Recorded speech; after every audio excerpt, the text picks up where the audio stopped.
എല്ലാവർക്കും നമസ്കാരം. ഞാൻ PR അരുൺകുമാർ, കേരള ജനശക്തി പാർട്ടിയുടെ സംസ്ഥാന പ്രസിഡന്റാണ്. ഞാൻ ഇന്ന് ഈ വീഡിയോയുമായി സോഷ്യൽ മീഡിയയിലേക്ക് കടന്നു വന്നതിൻ്റെ പ്രധാനപ്പെട്ട ഒരു കാര്യം, കഴിഞ്ഞ 2-3 ദിവസങ്ങളായി ഡൽഹിയിലും പരിസര പ്രദേശങ്ങളിലും നടക്കുന്ന അതിരൂക്ഷമായ ഒരു വിദ്യാർത്ഥി പ്രക്ഷോഭത്തെ സംബന്ധിച്ച് ഒരു അഭിപ്രായം പറയുവാനാണ്. ഒരുപക്ഷെ ഞാൻ ഈ അഭിപ്രായം പറയുന്നതിൽ ചിലർക്ക് യോജിക്കാം, പലർക്കും വിയോജിപ്പുകൾ ഉണ്ടാകാം. എന്തു തന്നെ ആയാലും ഞാൻ എൻ്റെ അഭിപ്രായം പറയാതെ പോകുന്നത് ശരിയല്ല എന്ന് തോന്നുന്നു. നമുക്കറിയാം, കോക്രോച്ച് ജനതാ പാർട്ടി എന്ന് പറയുന്ന ഒരു പാർട്ടി സത്യത്തിൽ അതൊരു പാർട്ടിയല്ല. യുവാക്കളുമായി വിദ്യാർത്ഥികളുമായി ബന്ധപ്പെട്ട ചില വിഷയങ്ങളിൽ പൊതുസമൂഹത്തിലേക്ക് കൊണ്ടുവരുവാനായി 2026 മെയ് 16 അമേരിക്കയിലെ ബോസ്റ്റണിൽ വിദ്യാർത്ഥിയായിരുന്ന അഭിജിത്ത് ദീപ്കെ എന്ന് പറയുന്ന ഒരു ചെറുപ്പക്കാരൻ സോഷ്യൽ മീഡിയ വഴി ഒരു പ്രസ്ഥാനത്തിന് രൂപം കൊടുത്തതാണ്. സത്യത്തിൽ ആ സംഘടന ആ കാലഘട്ടത്തിൽ മുന്നോട്ട് വെച്ച വളരെ പ്രധാനപ്പെട്ട 2-3 കാര്യങ്ങൾ അദ്ദേഹം പറഞ്ഞത് ഇത്ര മാത്രമേ ഉള്ളൂ: വിരമിച്ച സുപ്രീം കോടതി ജഡ്ജിമാർക്ക് MP സ്ഥാനം കൊടുക്കരുത്. രണ്ടാമത്, മാധ്യമങ്ങൾക്ക് രാജ്യത്ത് സ്വാതന്ത്ര്യം കൊടുക്കണം, അവർക്ക് ഉറപ്പാക്കണം. ഇങ്ങനെ 2-3 കാര്യങ്ങളാണ് അവർ മുന്നിലേക്ക് കൊണ്ടുവന്നത്. പക്ഷേ ഇത് കോടതിയിൽ ചെന്നപ്പോൾ അന്നത്തെ ജഡ്ജി പോലും ഇവരെ കളിയാക്കുന്ന തരത്തിലേക്കാണ് കാര്യങ്ങൾ പോയത്. സത്യത്തിൽ അവർ പറഞ്ഞത് വളരെ സത്യമല്ലേ?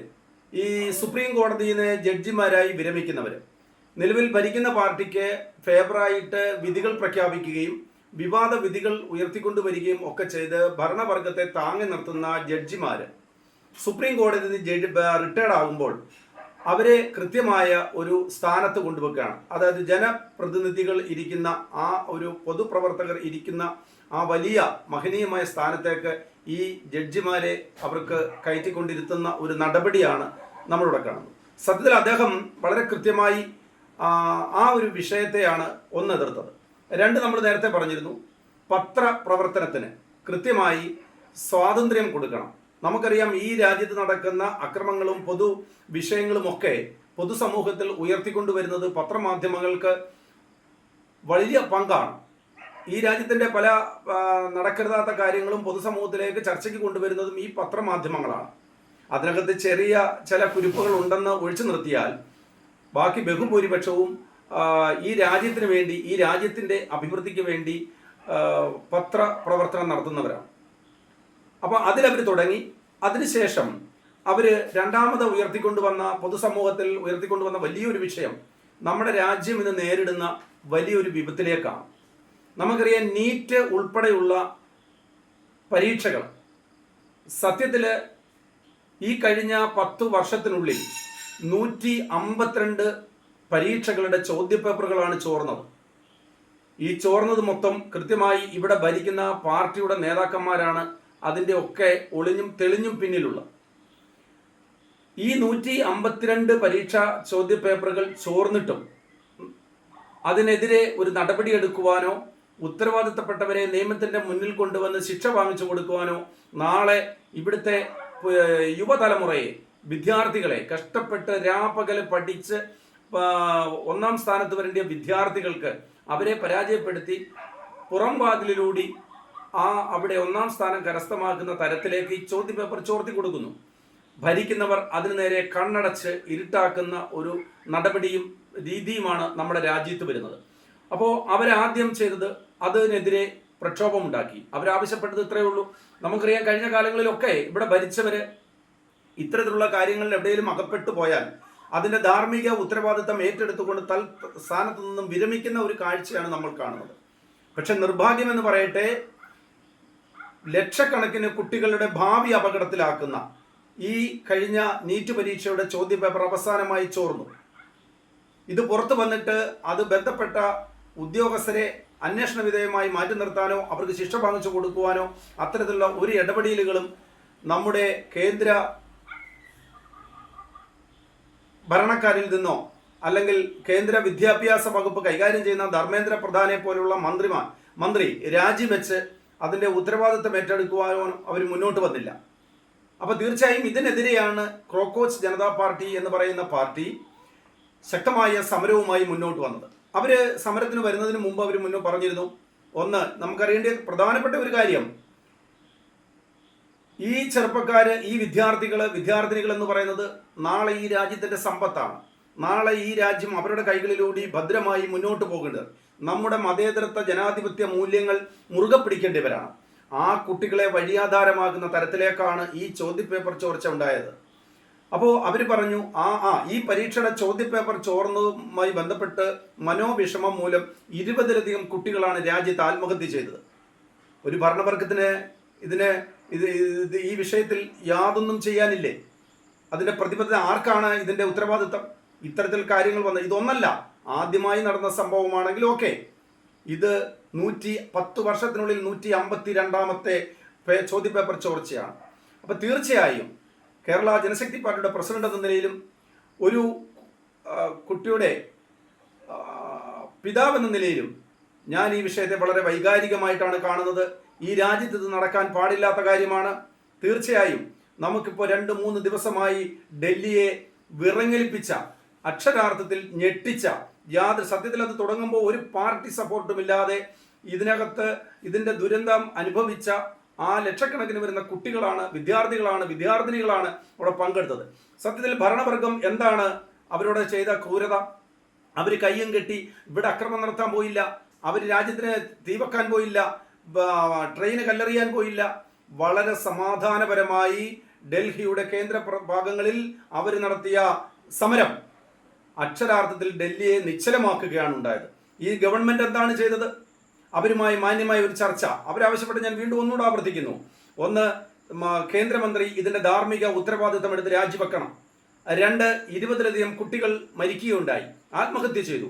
ആ കുട്ടികളുടെ കുടുംബത്തിന് 1 കോടി രൂപ വീതം പ്രതിഫലം കൊടുക്കണം, അവർക്ക് ആ കുടുംബത്തിനെ സഹായിക്കണം തുടങ്ങിയ കാര്യങ്ങളാണ്. കാര്യം, ഈ കുട്ടി പഠിച്ച് ഉന്നത സ്ഥാനത്തെത്തിയാൽ ആ കുടുംബത്തിന്റെ എല്ലാ അർത്ഥത്തിനുള്ള വളർച്ച നമുക്ക് സ്വപ്നം പോലും കാണാൻ കഴിയത്തില്ല. അപ്പൊ അതുകൊണ്ട് തീർച്ചയായും ആ 1 കോടി രൂപ വെച്ച് ആ ഒരു വീടിന് കൊടുക്കണം എന്നുള്ളതാണ്.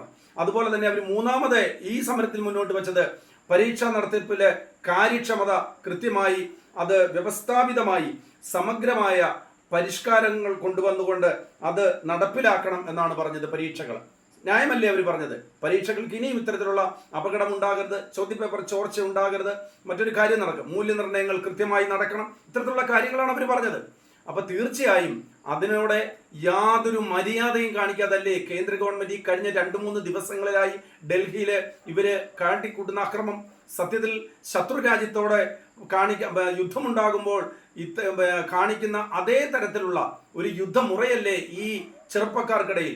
ഈ രാജ്യത്തിന്റെ ഭാവി നാളെ കൈകളിൽ സുരക്ഷിതമായി കൊണ്ടു നടക്കേണ്ടിയ ആ ചെറുപ്പക്കാർക്കെതിരെ ആൺ പെൺ വ്യത്യാസമില്ലാതെ പോലീസിനെ ഉപയോഗിച്ച്, പട്ടാളത്തിനെ ഉപയോഗിച്ച്, അർദ്ധ സൈനികരെ ഉപയോഗിച്ച് അവരുടെ തല തല്ലിക്കീറി ഒരു കുട്ടി ഇന്നറിയാൻ കഴിയുന്നു മരിച്ചിരിക്കുന്നു. ഈ പോലീസിന്റെ നരനായാട്ടിൽ ഒരു കുട്ടി മരിച്ചിരിക്കുന്നു. അപ്പോ പിന്നെ ഇവരെന്താണ് ചെയ്യുന്നത്? ഈ സമരക്കാർക്ക് നേരെ ഇവർ ചെയ്ത അടുത്ത കാര്യം, ഈ സമരത്തിൽ പങ്കെടുത്ത ആൾക്കാർക്കിടയിൽ തീവ്രവാദികളോട് പോലും കാണിക്കുന്ന മര്യാദ ഈ കുട്ടികളോട് അവർ കാണിച്ചോ? ടിയർ ഗ്യാസ് ഉപയോഗിച്ചു, ലാത്തി ചാർജ്. ആ ലാത്തി ചാർജിൽ എന്താണ് നമ്മൾ ഓർക്കേണ്ടത്? നമ്മളൊക്കെ മാതാവും പിതാവും ഒക്കെയാണ്, നമുക്ക് മക്കളുണ്ട്. ആ ലാത്തിയില് അവര് ആണിയും അതുപോലെ തന്നെ മുള്ളു പോലുള്ള സാധനങ്ങൾ ആ ലാത്തിയുടെ തുമ്പത്ത് ഘടിപ്പിച്ചിട്ട് ആ ലാത്തി വെച്ചാണ് പെൺകുട്ടികൾക്ക് നേരെയും അതുപോലെ തന്നെ ഈ വിദ്യാർത്ഥികളുടെ നേരെ, ആൺകുട്ടികൾക്ക് നേരെയും ഇവര് കിരാതമായ അക്രമം അഴിച്ചുവിട്ടത്. പിന്നെ ഇവരെന്ത് ചെയ്തു? ഇവര് അടുത്ത് ചെയ്ത് ഡൽഹിയിലെ കംപ്ലീറ്റ് മെട്രോ സ്റ്റേഷനുകൾ ഇവർ ബന്ധാക്കി. എന്താ കാര്യം? മെട്രോ ട്രെയിനിൽ കൂടി വരുന്ന ലക്ഷക്കണക്കിന് അല്ലെങ്കിൽ 10,000കണക്കിന് വരുന്ന ഈ സമരത്തിൽ യോജിക്കാൻ, അതിനോട് ചേരാൻ കടന്നു വരുന്ന ആ വിദ്യാർത്ഥിനികളെ അവിടെ തടയുക എന്നുള്ള ലക്ഷ്യത്തില് എല്ലാ മെട്രോ സ്റ്റേഷനുകളും ബന്ധാക്കിയിരിക്കുന്നു. ഇന്റർനെറ്റ് സൗകര്യം കട്ട് ചെയ്തിരിക്കുന്നു. നിങ്ങൾ ഓർക്കണം, ഒരു രാജ്യത്ത് സാധാരണ യുദ്ധസമാനമായ അന്തരീക്ഷം ഉണ്ടാകുമ്പോഴാണ്, അല്ലെങ്കിൽ ആഭ്യന്തര യുദ്ധം പുറപ്പെടുമ്പോഴാണ് ഇത്തരത്തിലുള്ള നടപടികൾ ഒരു ഗവൺമെന്റിന്റെ ഭാഗത്തു നിന്നുണ്ടാകുന്നത്. എനിക്കിതിനകത്ത് ഒറ്റ കാര്യമേ ചോദിക്കാനുള്ളൂ. ഈ BJP എന്ന് പറയുന്ന ഭാരതീയ ജനതാ പാർട്ടി കേന്ദ്രത്തിൽ അധികാരത്തിൽ വരുന്നതിന് മുമ്പ് ഏതെല്ലാം സമരങ്ങളാണ് ഇവർ ഏറ്റെടുത്തിട്ടുള്ളത്? എന്തെല്ലാം സമരത്തിൽ അവര് ശക്തമായ പ്രതിഷേധങ്ങളുമായി കടന്നു വന്നു? നമുക്കറിയാം 1980 മുതൽ 92 കാലഘട്ടം വരെ ശ്രീരാമ ജന്മഭൂമി പ്രശ്നവുമായി ബന്ധപ്പെട്ട്, ബാബറി മസ്ജിദ് പ്രശ്നവുമായി ബന്ധപ്പെട്ട് ഇവർ നടത്തിയിട്ടുള്ള ആക്രമണങ്ങൾ, അതുമായി ബന്ധപ്പെട്ട ഹിന്ദു വർഗീയ പോരാട്ടങ്ങൾ ഒക്കെ നമ്മൾ കണ്ടിട്ടും കേട്ടിട്ടുമുള്ളതാണ്. ഒരുപക്ഷെ കഴിഞ്ഞിടയ്ക്ക് മറന്നുപോയത് വീണ്ടും ഒരു സിനിമയുടെ രൂപത്തിലേക്കാണെങ്കിലും അത് പുറത്തു വന്ന് രാജ്യം, ലോകം മൊത്തം വളരെ വിപുലമായി അത് ചർച്ചയ്ക്ക് വിധേയമായി. നമുക്കറിയാം, അതുപോലെ UPA സർക്കാരിന്റെ കാലത്ത് നമുക്ക് 2G സ്പെക്ട്രം എന്ന് പറയുന്നൊരു അഴിമതി ഉണ്ടായി. നിങ്ങൾക്കെല്ലാം അറിയാം, തമിഴ്നാട്ടിലെ രാജ എന്ന് പറയുന്ന മന്ത്രി, ആ മന്ത്രിയുടെ പേരിൽ ഇവിടെ 2G സ്പെക്ട്രത്തിന്റെ പേരുള്ള അഴിമതിക്കെതിരെ ഇവിടെ സമരം നടത്തി. അതിനുശേഷം നമുക്കറിയാം 2011 കാലഘട്ടത്തിൽ അണ്ണാ ഹസാരെയുടെ നേതൃത്വത്തിൽ ലോക്പാൽ ബില്ല് നടപ്പിലാക്കണമെന്ന് ആവശ്യപ്പെട്ടുകൊണ്ട് അണ്ണാ ഹസാരയ്ക്ക് പുറകിൽ നിന്നുകൊണ്ട് എല്ലാ സപ്പോർട്ടുകളും ചെയ്തു കൊടുത്തത് ഈ ഭാരതീയ ജനതാ പാർട്ടിയല്ലേ? അപ്പൊ അത്തരത്തിൽ ഇങ്ങനെ അനവധിയായ സമരങ്ങൾ അവർ ഏറ്റെടുത്തിട്ടുണ്ട്. അപ്പൊ ഇത്തരത്തിൽ രാജ്യത്തുണ്ടാകുന്ന കുഴപ്പങ്ങൾക്ക്, അല്ലെങ്കിൽ പോരായ്മകൾക്ക്, അല്ലെങ്കിൽ പ്രശ്നങ്ങൾക്ക് ഇത്തരത്തിൽ അതിശക്തമായ സമരങ്ങളൊക്കെ ഏറ്റെടുത്തുകൊണ്ട് അതിന് നേതൃത്വം കൊടുത്തുകൊണ്ടുന്ന ഒരു BJPയുടെ ഭാഗത്തു നിന്നാണ് നിരായുധരായി യാതൊരു പ്രകോപനവുമില്ലാതെ ആ ഡൽഹിയിലേക്ക് നടത്തിയ ഈ വിദ്യാർത്ഥികളുടെ ന്യായമായ ആ സമരത്തിന് നേരെ കേന്ദ്ര ഗവൺമെന്റ് എടുത്ത നടപടി തികച്ചും അപലപനീയമാണ്.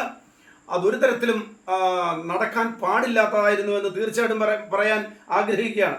നമുക്കറിയാം, കഴിഞ്ഞ 2 ദിവസമായിട്ട് അവിടെ ജന്തർ മന്ദർ, കോണാട്ട് പ്ലേസ്, അതുപോലെ ജനപദ് ഉൾപ്പെടെയുള്ള പ്രധാനപ്പെട്ട കേന്ദ്രങ്ങൾ മുഴുവൻ നിശ്ചലമായി. എന്തിനു പറയുന്നു, പ്രധാനമന്ത്രിയുടെ ഓഫീസിന്റെ മുന്നിൽ വരെ ഈ സമരക്കാർ വളരെ അപ്രതീക്ഷിതമായി അവിടുത്തെ എല്ലാ ഇന്റലിജൻസ് ഏജൻസികളെയും വെട്ടിലാക്കിക്കൊണ്ട് അവരവിടെ എത്തി.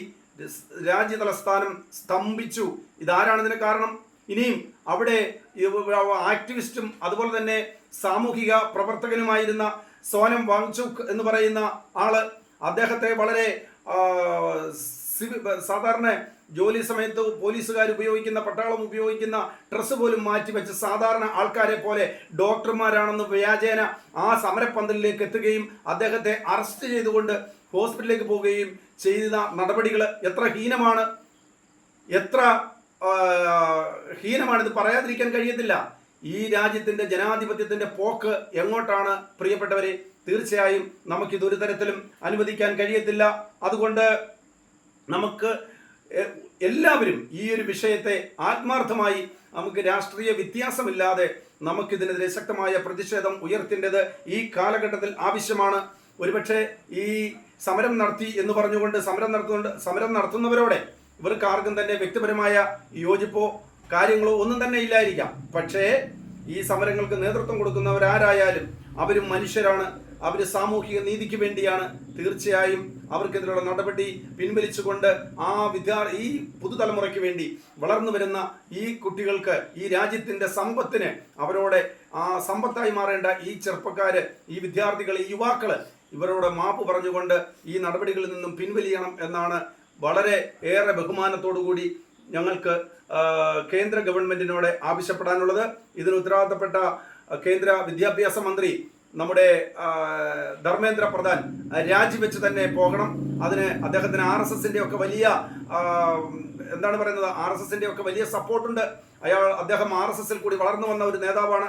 സ്വാഭാവികമായിട്ട് അദ്ദേഹത്തെ കൈവിടുവാൻ കേന്ദ്ര ഗവൺമെന്റിന് വലിയ ബുദ്ധിമുട്ടുണ്ടാകാം. പക്ഷെ അതൊന്നും ഇത്തരത്തിലുള്ള അദ്ദേഹത്തിന്റെ ഉത്തരവാദിത്വത്തിൽ നിന്നും വ്യതിചലിച്ചുകൊണ്ട് ഇത്തരത്തിലുള്ള കാര്യങ്ങൾ ഇവിടെ അരങ്ങേറുമ്പോൾ അതിനെതിരെ തീർച്ചയായും മുഖം നോക്കാതെ തന്നെ നടപടിയെടുക്കുവാൻ ഈ രാജ്യത്ത് ഭരിക്കുന്ന പ്രധാനമന്ത്രിക്ക് ഉത്തരവാദിത്തമുണ്ടെന്ന് മാത്രം പറഞ്ഞുകൊണ്ട് നിർത്തുന്നു.